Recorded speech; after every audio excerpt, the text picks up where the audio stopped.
antiga estrada de ferro que ligava o interior do Brasil ao mar. A ferrovia Bahia-Minas foi uma das principais rotas de trem no Brasil do século passado. Mas apesar de não existir mais e ter deixado quilômetros de trilhos abandonados, nossa viagem prossegue. Vamos começar a primeira reportagem descobrindo as histórias e emoções que ficaram guardadas em cada uma das velhas estações. Boa viagem!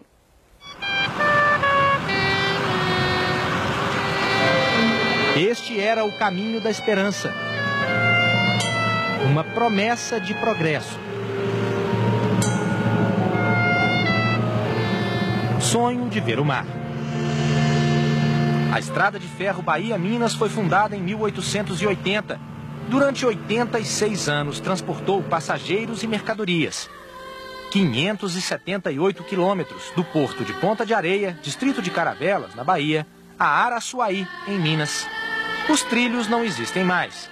O último trem passou há quase 40 anos, mas ficou na memória das pessoas, marcado nos lugares. Quem morava aqui, que nem eu conheci o tempo viajando nele aqui, passava direto aqui. Vinha cheio? Vinha muita gente, carregava lenha, muita coisa, né? Vinha cheio e descia. Onde passava a estrada, hoje os ônibus disputam o espaço com animais de carga e caminhões carregados de lenha. Ainda há pontilhões de ferro, fabricados na Inglaterra, estações esquecidas pelo caminho e alguns túneis.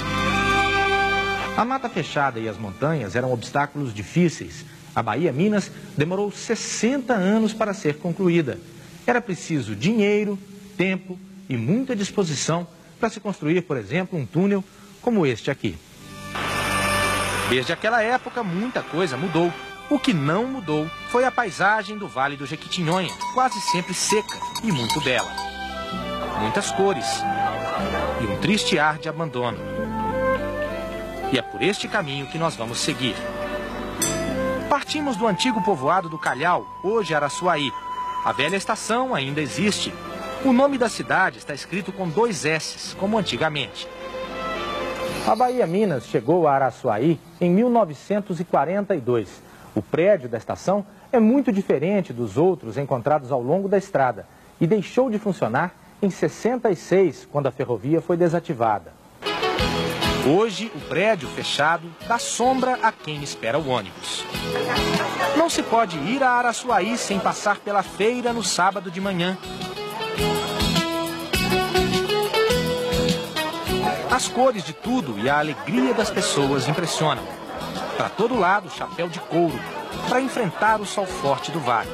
Aqui, o movimento parece uma festa.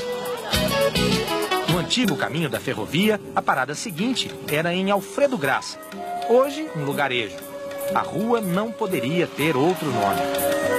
Sinais de um passado glorioso. A ferrovia foi criada pelo engenheiro Miguel Argolo. Os pioneiros deram nome a alguns lugares. A próxima estação leva o nome do engenheiro Emílio Schnorr. Ali perto brotam inúmeros pequenos afluentes do Jequitinhonha. Caminhos cortados na pedra. Velhos casarões com gente nas varandas. Trilhas de gado.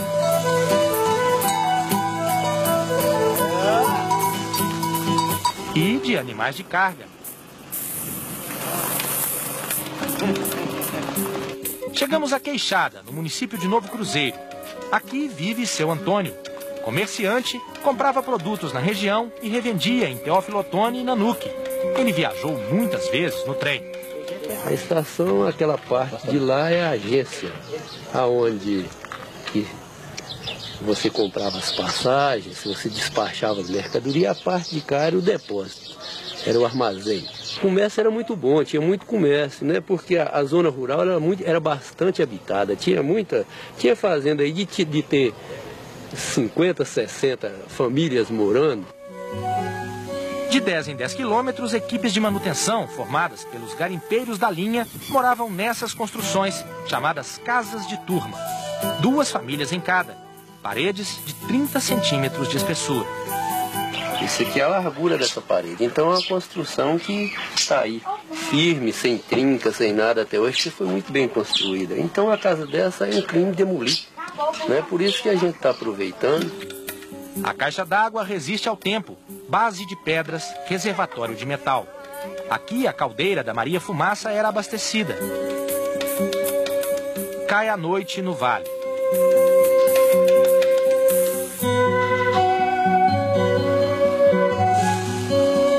E mesmo à noite, os caminhos da Bahia Minas revelam pequenos tesouros. Por baixo do pontilhão de ferro trazido da Inglaterra, água cristalina na cascatinha. Nova manhã, chegamos a Novo Cruzeiro. A bela estação reformada guarda as características originais. E bem onde passava o trem, seu Aquiles promete milagres com as ervas e raízes. Para reumatismo, para coluna, para garganta inflamada, essa cena de sucupira branca. Aqui já é para derrame, é para dor, ó. Esse aqui é a tibona, noz moscada, imburana.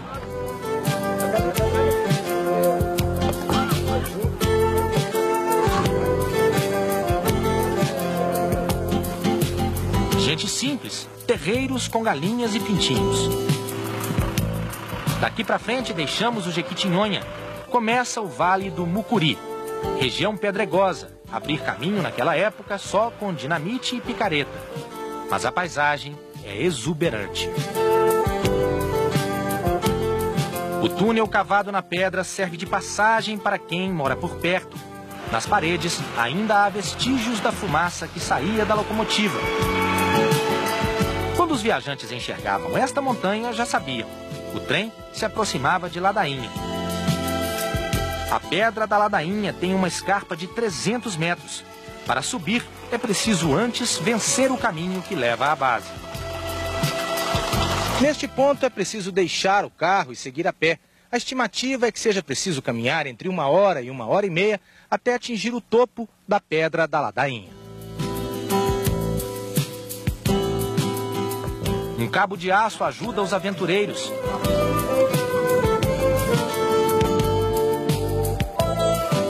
Do alto é possível ver muitos quilômetros que antigamente eram percorridos pelo trem, além da bela paisagem da região.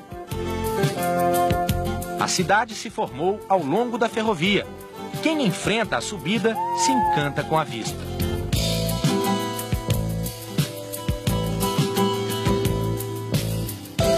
Durante anos, a barragem do rio Mucuri proveu a cidade de energia. Dá para ver do alto. Bem na beira da estrada fica a casa do violeiro Antônio Xavier.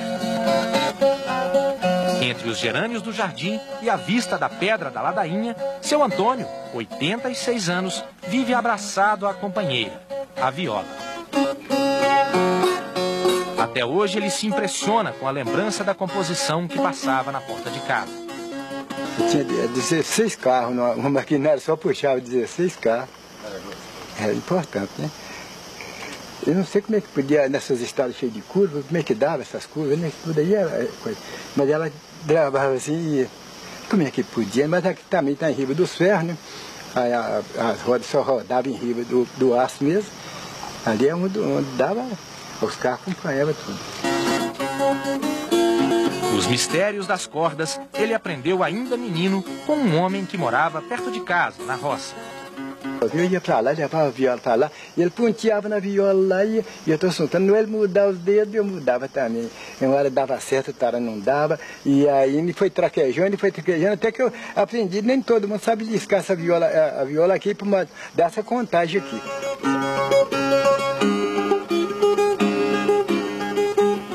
Em Ladainha, o pontilhão da ferrovia continua a ser o principal caminho de chegada. A estação é de 1918. Ainda estão preservadas as velhas oficinas da Bahia Minas. E o antigo cinema também resiste. Foi inaugurado em 1938 com a exibição do filme King Kong. Em 66, com o fim da ferrovia, a sala foi fechada. Seguimos em frente passando por várias estações, algumas com nomes indígenas. Icari, Caporanga, que significa manancial de água doce. A neblina envolve a Mata Atlântica que restou. Cenas raras. Numa região quase sempre quente, moradores ao sol espantam a friagem. Até chegarmos a Filadélfia, hoje Teófilo Otoni. Aqui ainda se contam muitas histórias da ferrovia.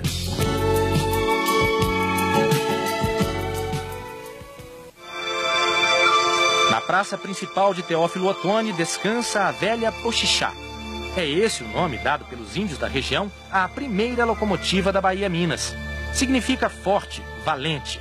A máquina, americana, chegou de navio em 1880. Mas os trilhos só chegaram à cidade 18 anos depois. Seu Ari, ex-ferroviário, se lembra bem dos comandos da Maria Fumaça. Isso aqui é a marcha. A locomotiva. Se você jogar ela para frente, está um pouco duro. Aqui, ó, para frente, ela vai para frente. Se você jogar para trás, aqui está no ponto neutro, ela não sai para lugar nenhum. Esse aqui é o depósito de água. A água é localizada por aqui, ó. No percurso da linha, vários lugares tinha a caixa d'água, então a água era completada por aqui, ó. O trem passava em frente à casa de seu Glair. Ele também trabalhou na Bahia Minas. Na parede, as imagens da antiga estação que já não existe e de uma locomotiva. Entendendo bem, aqui, entrada de animais, objetos muito grandes, né? Aqui funcionava o armazém de carga e descarga, transportar arroz, feijão, açúcar, café, essas pequenas cargas, esse tipo assim. Aqui já começava a área aqui em cima funcionava o telégrafo. Aqui era a entrada para o barco de passageiros. Aqui, desse lado, ficava a venda os guichês de passagem. Certo? Mais no fundo, um bar. Aqui é a parte administrativa. Quando eu vejo uma locomotiva a vapor, principalmente a vapor, aquilo me corta lá dentro do coração. Na memória é um tempo que ele considera inesquecível. De uma ponta à outra da ferrovia, um dia de viagem. Ele guarda velhos documentos da estrada de ferro Bahia-Minas. É aquele negócio, né? A paixão. Eu mesmo falo isso, se a Bahia Minas voltasse a funcionar, eu trabalharia de graça uns 2, 3 anos. Já seria uma emoção. Seu Paulo, também ex-ferroviário, se reconhece na fotografia com 25 anos. Aos 83, fala com saudade do tempo que se foi. Era não ser penoso, mas era misterioso, era bom. Era bom, ele vivia mais livre. Vivia mais livre, né? Saímos de Teófilo Otoni em direção à Bahia. No caminho, mais estações. Mais gente que se lembra do tempo em que o trem passava. É como se uma linha unisse chegadas e partidas para fazer aflorar as lembranças. Tinha um armazém ali, ó, naquela casa ali. E tinha outra aqui nessa casa grande aqui. E a única trânsito que tinha é só do trem. E tinha faltando na ponta de areia. Em Francisco Sá, um prédio charmoso de 2 andares. No município de Carlos Chagas, o velho caminho quase desaparece. O aterro no lugar onde havia os trilhos é o único sinal de que composições passavam por ali. Em alguns lugares, ruínas de pontilhões. Mas ainda se pode ver as paisagens que deslumbravam os viajantes. No distrito de Mairim que vive seu Adão. Pescador, morava bem perto dos trilhos. Não entende por que a Bahia Minas desapareceu. Nesse tempo eu estava novo, né? Então assim, quer dizer que aí foi, depois aí deu de tirar, e não sei qual foi o motivo que deu de tirar, né? Ainda hoje ele tira o sustento do mucuri. A linha acompanhava o rio, curva a curva. Ao lado da ponte, construída no século XIX por engenheiros russos, seu Adão lança a tarrafa. Desta vez, não pegou nenhum peixe. Tinha um cascudo grande aqui que nós pegávamos, assim, tamanho assim, mais ou menos, de quase de quilo. A gente pegava esse de quilo também, né? Meio quilo, 1 quilo. Mas esse acabou. Esse acabou. Adiante, chega-se a Nanuque. A velha estação foi demolida. Aqui, rio e trilhos contornavam um mesmo obstáculo, a Pedra do Bueno. E chegamos à divisa da Bahia, em Ibiranhém, município de Serra dos Aimorés. A ferrovia chegou aqui em 1892. Neste lugar, uma curiosidade. A estação do trem foi construída bem em cima da divisa dos estados. Aqui é Minas Gerais, mas basta caminhar um pouco, passar pela porta da estação e estamos no estado da Bahia. Por causa da Bahia Minas, durante a Revolução de 30, os mineiros quiseram anexar esse território ao do estado. A ideia foi logo descartada. Daqui ao mar são 130 quilômetros. Quase tudo foi tomado pelos eucaliptos e por fazendas. Muitos carvoeiros. caminho do trem desaparece. Em Euvécia, uma charmosa estação lembra o tempo da Bahia Minas. Hoje, caminhões carregados de madeira desempenham a mesma função das composições de carga. E, chegando a Caravelas, o tráfego das carretas aumenta muito. Máquinas cortam as árvores que alimentam a indústria do papel. Caravelas, uma das mais velhas cidades do Brasil, fundada em 1503, logo depois do descobrimento, guarda um charme nas ruas estreitas e nas casas azulejadas. Era a última parada antes de Ponta de Areia, 7 quilômetros depois. Era aqui que os mineiros podiam finalmente ver o mar.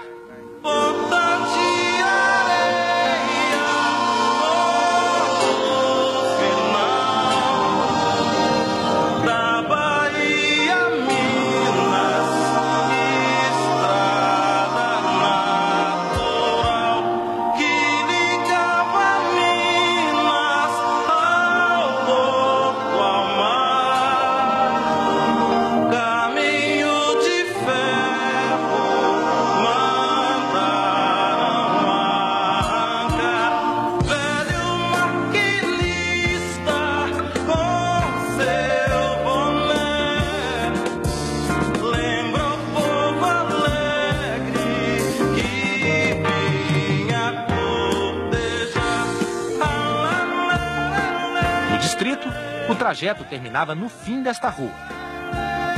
Estas ruínas são o que restou do ponto onde o trem se encontrava com o mar. Os moradores aqui de Ponta de Areia contam que nesta enseada muitos navios ficavam ancorados, esperando gente e carga. Tempos bem vivos para seu Valdemar, de 77 anos. Aqui era a estação bonita que tinha aqui. Descarreguei muito coco, eu trabalhava na roça e lá dava 20, 30 mil cocos, trazendo uma canoa, descarregava, sacava e despachava e batia fetório. Seu Plácido nasceu aqui há 83 anos. Conta que o movimento era grande nos tempos do trem de ferro. Era o seguinte, a estrada de ferro recebia madeira lá no estado de Minas e trazia, desembarcava aí no porto, então os navios que vinham conduziam essas madeiras para o Rio, para Vitória, para outros lugares qualquer. De lá, do Rio de Janeiro e de outros lugares, vinha outra mercadoria, como sal, como café, como açúcar, carne, essas coisas a mais. Quer dizer, fazia a troca. Minas transportava a madeira e daqui ia os materiais. O senhor tem saudade daquele tempo? Grande, grande, grande. Se pudesse voltar o que era atrás, mas é impossível, né? É impossível, né? O dia de ontem não pode ser igual ao de hoje. O dia amanhã também não é igual ao de hoje, né? Infelizmente. É como se um rastro no caminho percorrido aos poucos resgatasse a história da Bahia Minas. Parece até que a ferrovia não morreu. Entre casas que o tempo esqueceu, montanha e mar, o sonho de unir continente e oceano continua vivo. Como continua vivo o trem de ferro na história de Minas. Adélia Prado escreveu: o trem de ferro é uma coisa mecânica, mas atravessa a noite, a madrugada, o dia, atravessou minha vida, virou só sentimento.